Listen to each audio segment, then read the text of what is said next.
Hello everyone, it's एपियंस। आज के इस वीडियो में हम CSIR 2023 दिसंबर इवनिंग शिफ्ट के जो मेमोरी बेस्ड क्वेश्चंस है उनके बारे में बात करेंगे। इससे पहले आपने आई होप कि इधर उधर कुछ चैनल्स पे वीडियोस देखे होंगे मेमोरी बेस्ड क्वेश्चंस के, लेकिन आई एश्योर कि इस वीडियो में जो आपको इन्फॉर्मेशन मिलेगी वो उन सबसे ज़्यादा एक्यूरेट मिलेगी। हालांकि इसमें हम सिर्फ क्वेश्चन और उसके आंसर ही देखेंगे, बहुत सारे जो ऑप्शंस आए हैं उसको डिस्कस नहीं करेंगे क्योंकि वीडियो बहुत बड़ा हो जाता है। तो इससे पहले कि आगे बढ़ें, आप इस चैनल को सब्सक्राइब कर दीजिए क्योंकि आगे जो भी इंफॉर्मेशन आने वाली है, कब आपका स्कोर कार्ड आएगा, कब रिजल्ट आएगा, कब जो है फाइनल आंसर की आएगी, कब सर्टिफिकेट आएगा, ये सारी चीज़ें जो है इस चैनल के माध्यम से आपको अपडेट कर दी जाएगी। सो सबसे पहले आप इस चैनल को सब्सक्राइब कर दीजिए। चलिए स्टार्ट करते हैं सेक्शन ए के साथ। पार्ट ए के कुछ क्वेश्चंस है, हालांकि पूरे तो नहीं है, जो भी है उनको अपन डिस्कस करेंगे। सबसे पहला क्वेश्चन जो हम डिस्कस करने वाले हैं, वहाँ पे कुछ ग्राफ दे रखा था।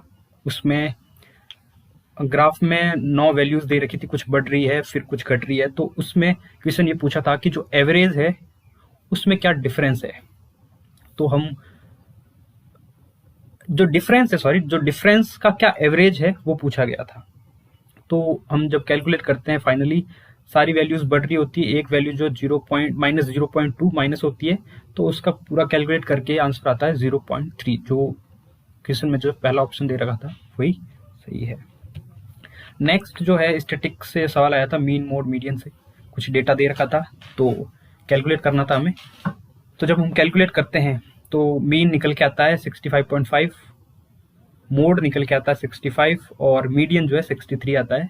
तो इसका आंसर ये आ जाएगा। नेक्स्ट जो है एक सीरीज दे रखी थी जिसमें पूछा गया था कि टोटल कितनी संख्याएं हैं जो अपने इमीडिएट नेक्स्ट डिजिट से डिविजिबल है। तो उसका आंसर 6 हो जाएगा।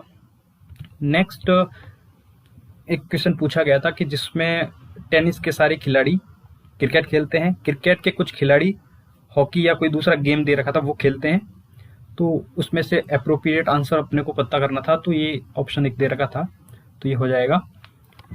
नेक्स्ट एक और ग्राफ दे रखा था जिसमें ए और बी के सैलरी के कुछ ट्रेंड्स दिखा रहते हैं, बढ़ रही है घट रही है। तो उसमें से जो करेक्ट आंसर अपने को सेलेक्ट करना था, तो वहाँ पे करेक्ट आंसर ये होगा कि जो ए की सैलरी है वो उसके एवरेज से 2 से ज़्यादा बार कम है। तो एवरेज हम जब निकालते हैं उसका तो 5.2 अप्रोक्सीमेट आता है, और एक की जो सैलरी में दो बार तो 5 दे रखा था, एक बार 4 दे रखा था, तो इस हिसाब से 3 बार जो है एवरेज से कम है, तो ये आंसर हो जाएगा उसका। नेक्स्ट कुछ डेटा दे रखा था कि ए बी सी इस छोटा है बड़ा है, कुछ दे रखा था क्वेश्चन में, एग्जैक्टली याद नहीं कर पा रहा मैं। और उसमें कुछ स्टेटमेंट दे रखे थे, तो उसमें से जो स्टेटमेंट है कि सी इज अ टीचर, वो इसका राइट आंसर हो जाएगा। तो एक सेक्शन के इतने क्वेश्चन थे। अब बी सेक्शन के कुछ क्वेश्चन के अपन डिस्कस कर लेते हैं। एक सवाल था कि एटीपी जनरेटिंग माइटोकॉन्ड्रिया है, उसके लिए करेक्ट ऑप्शन हमें चूज करना था। तो उसमें करेक्ट बहुत सारे ऑप्शंस दे रखे थे, 4 ऑप्शंस। उसमें से करेक्ट ये था कि इनर मेम्ब्रेन है वो प्रोटॉन के लिए परमिएबल नहीं है। ये करेक्ट आंसर हो गया उसका, क्योंकि अगर परमिएबल होती है तो एटीपी जनरेट नहीं होगी, वहां पे एटीपी की बजाय वहां पे हीट जनरेट हो जाएगी। अगला क्वेश्चन था कि एम्ब्रियोनिक डेवलपमेंट के लिए एक अपने को सेलेक्ट करना था करेक्ट ऑप्शन। तो वहां पे अलग अलग ऑप्शन दे रखे थे, जिसमें से सही ऑप्शन ये था कि जो कमिटमेंट की 2 स्टेप्स होती है, पहला स्टेप होता है स्पेसिफिकेशन और दूसरा डिटर्मिनेशन। तो ये मोस्ट अप्रोप्रिएट आंसर वहां पे था, तो ये इसका सही उत्तर हो जाएगा। अगेन एक क्वेश्चन दे रखा था कि एडेनिन, साइटोसिन, ग्वानोसिन और थाइमिन का रेशियो दे रखा था, और पूछा था, ऑप्शन दे रखे थे कि ये जो है डीएनए है या आरएनए है, डबल स्टैंडर्ड है, सिंगल स्टैंडर्ड है, ये चीज पूछी। तो वहां पे 2 ऑप्शन तो आरएनए के थे, तो वो पहले ही डिलीट हो जाए क्योंकि यहाँ पे थाइमिन दे रखा था और आरएनए में थाइमिन नहीं होता। फिर सिंगल स्टैंडर्ड और डबल स्टैंडर्ड का पूछा था डीएनए का, तो डबल स्टैंडर्ड होगा नहीं क्योंकि थाइमिन ए और टी का रेशियो अगर डबल स्टैंडर्ड है तो एक समान होना चाहिए, सी और जी का एक समान होना चाहिए, है नहीं, इस वजह से सिंगल स्टैंडर्ड डीएनए इसका आंसर हो जाएगा। नेक्स्ट क्वेश्चन पूछा था C2 साइकिल से, फोटो रेस्पिरेशन से, कि ग्लाइसिन का सेरिन में कन्वर्जेशन होता है एंजाइम के प्रेजेंस में, वो कहाँ पे होता है। तो हम पता है कि फोटो रेस्पिरेशन में 3 ऑर्गेनेली जो है इन्वॉल्व होते हैं, क्लोरोप्लास्ट, पेरोक्सिसोम और माइटोकॉन्ड्रिया। तो ये जो ग्लाइसिन से सेरीन का कन्वर्जेशन होता है ये माइटोकॉन्ड्रिया में होता है, यहाँ पे अमोनिया रिलीज होती है। अगला जो है पूछा था कि कोई प्लांट है, प्लांट जीनोम है जिसमें अपने को एकदम प्रिसाइज म्यूटेशन करना है, एकदम पिन पॉइंट म्यूटेशन करना है, तो कौन सी टेक्निक जो है मोस्ट अप्रोप्रिएट रहेगी। तो उसमें अलग अलग ऑप्शन दे रखे थे, टेलन वेलन दे रखे थे, लेकिन उसमें से मोस्ट अप्रोप्रिएट जो है आज के टाइम जो बहुत यूज में आ रही है CRISPR-Cas9, ये आंसर हो जाएगा। फिर एक क्वेश्चन था कि जिसमें ए और बी के बीच में डिस्टेंस 15 सेंटीमॉर्गन दे रखी थी, बी और सी के बीच में डिस्टेंस 10 सेंटीमॉर्गन दे रखी थी, और हमें एक ऐसा ऑप्शन चूज करना था जिसमें ए और सी के बीच की जो है डिस्टेंस 25 सेंटीमॉर्गन आए।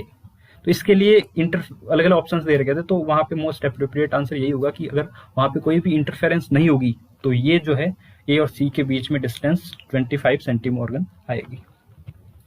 नेक्स्ट जो है IUCN का मोस्ट थ्रेटेंड ग्रुप पूछा था, वर्टिब्रेट के कुछ ऑप्शंस दे रखे थे, मैमल्स, बर्ड्स, एम्फीबिया और रेप्टाइल्स दे रखे थे।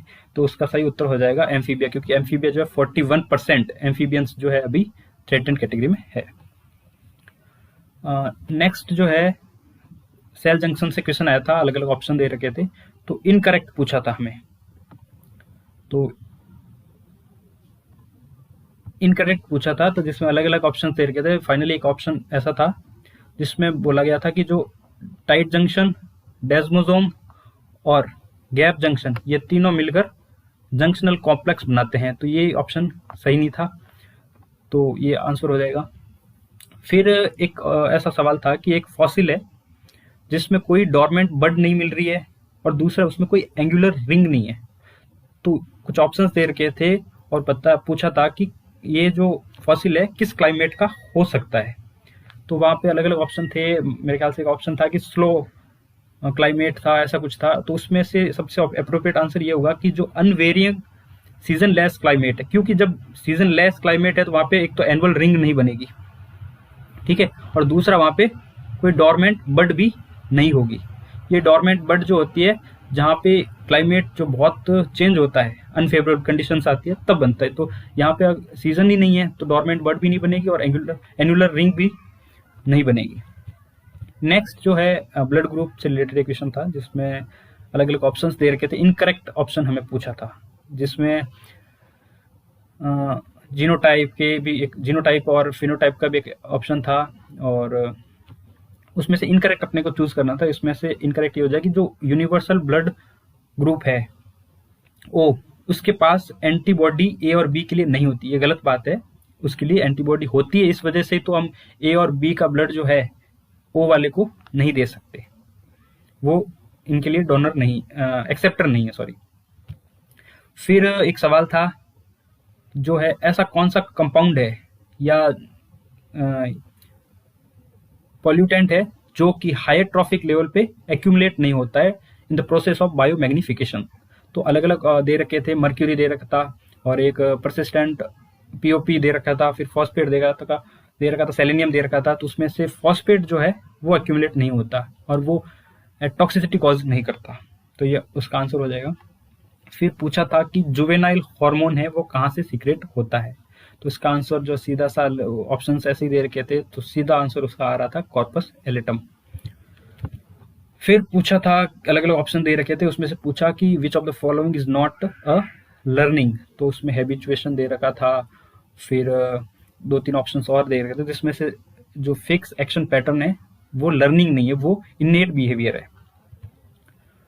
फिर which of the following is को ट्रांसलेशनल मॉडिफिकेशन, अलग अलग मॉडिफिकेशन दे रखे थे जिसमें जो है लाइसिन, हिस्टिडीन, इन पे मॉडिफिकेशन की बात कर रही है, लेकिन अपने को पूछा है को ट्रांसलेशनल। तो को ट्रांसलेशनल में सेलेनियम टू सिस्टीन जो मॉडिफिकेशन है, क्योंकि सेलेनियम के लिए अलग से टीआरएनए नहीं होता है, वो सिस्टीन के टीआरएनए के हिसाब से चार्ज होता है, फिर फाइनली सेलेनियम बनता है। तो ये during the process of translation होता है, इस वजह से ये जो है वो एक तरह का को ट्रांसलेशनल मॉडिफिकेशन है। जो 2-3 ऑप्शन और दे रखे थे वो पोस्ट ट्रांसलेशनल मॉडिफिकेशन थे, तो ये आंसर हो जाएगा। फिर टोटल प्रोटेक्टेड एरिया पूछा था, यहाँ पे आर नहीं एरिया होगा, total protected area of India पूछा था, तो वो तो अपन जो बेनिफिट्स की साइट पे जाके देखेंगे तो 5.32 होगा, 32% होगा। फिर पूछा गया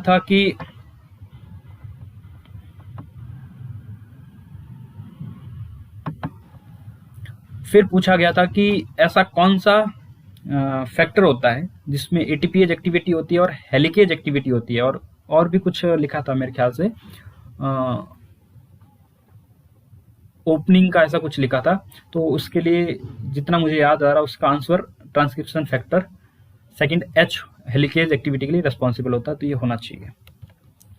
फिर एक टीआरएनए से सवाल आया था कि टीआरएनए के स्ट्रक्चर में चार्जिंग, जो टीआरएनए एमिनो एसिड चार्ज कहाँ पे होता है, और जो टीआरएनए है वो एमआरएनए के पार्ट, टीआरएनए का कौन सा पार्ट है जो एमआरएनए से इंटरेक्ट करता है। तो उसमें ऑप्शन हम देखेंगे तो जो 3 प्राइम जो होता है वहां पे एमिनो एसिड जो है लोड किया जाता है, चार्ज होता है, और जो एंटीकोडॉन वाला पोर्शन होता है वो एमआरएनए के साथ जो है इंटरेक्ट करता है।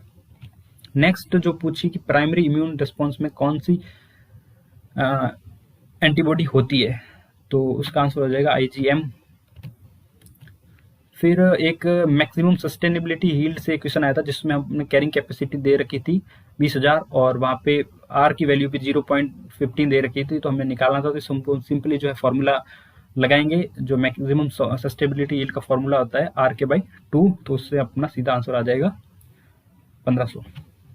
फिर एक जीन सीक्वेंस जीन्स दे रखे थे और उसमें ऑप्शंस दे रखे थे कि ये जीन इसके साथ जा रहा है, ये जीन इसके साथ जा रहा है। फाइनली हमें जो जीन की सीक्वेंस पता करनी थी, तो ये आंसर, ये क्वेश्चन हो गया को ट्रांसफर जीन से कि ए जीन बी के साथ जा रहा है, या जो भी हमें क्वेश्चन में दे रखी थी उससे हम अगर निकालते हैं तो सीक्वेंस आएगी ACBDE। सिंपल क्वेश्चन था जेनेटिक्स से। फिर एक प्लांट एनाटॉमी से क्वेश्चन आया था कि फेलोडम कहाँ से ओरिजिनेट होती है, तो ये भी जो ऑप्शंस में 3 ऑप्शंस तो इतने कंफ्यूजिंग थे भी नहीं, तो सीधा इसका आंसर हो जाएगा कॉर्क कैम्बियम। फिर पूछा था कि volume of pleural fluid in normal person पूछा था, तो ये अपन पढ़ते हैं कि 10 से 20 ml होता है। वहाँ ऑप्शंस क्या थे एग्जैक्टली पता नहीं, याद नहीं कर पा रहा मैं। नेक्स्ट ये सवाल दे रखा था कि जो सिंगल कोवेलेंट बॉन्ड की एनर्जी पूछी थी, तो वहाँ पे जो ऑप्शंस थे वो एग्जैक्टली याद नहीं कर पा रहा, लेकिन उसमें 150 से 400 किलो जूल पर मोल होती है। तो आई थिंक वहाँ पे 500 का कुछ ऑप्शन दे रखा था, तो वो आंसर सही होना चाहिए। फिर ट्राई RNP का पूछा था कि कौन कौन से कंपोनेंट होते हैं, तो U4, U5, U6 और SNRNP होती है उसमें। अब हम सी सेक्शन के कुछ क्वेश्चन है, 10-12 क्वेश्चन है, उसको डिस्कस कर लेते हैं।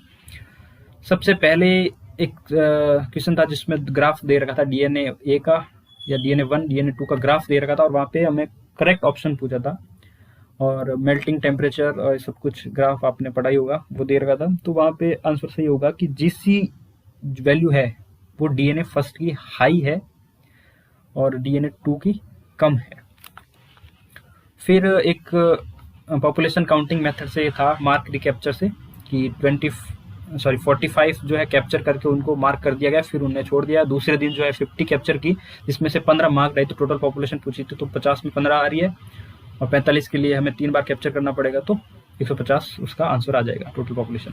फिर डेवलपमेंटल बायोलॉजी से आया था, बाइकॉइड का इंजेक्शन अलग अलग जगह पे दे रखा था, उसमें से 4 डायग्राम दे रखे थे, हमें 2 कोई सही डायग्राम करेक्ट करने थे, चूज करने थे। तो उसमें से एक तो हो जाएगा जो बाइकॉइड म्यूटेंट है, उसमें अगर हेड की जगह अपन बाइकॉइड डालते तो हेड टू टेल बनेगा, और वाइल्ड में अगर हेड की जगह टेल की जगह हम बाइकॉइड अगर डाल रहे हैं तो हेड टू हेड वाला जो है ऑर्गेनिज्म बनेगा। तो ये उसका सही आंसर हो गया कि बाइकॉइड म्यूटेंट में अगर हेड की जगह डाल रहे तो हेड टू टेल बनेगा, और वाइल्ड में अगर डाल रहे हैं तो 2 हेड वाला बनेगा।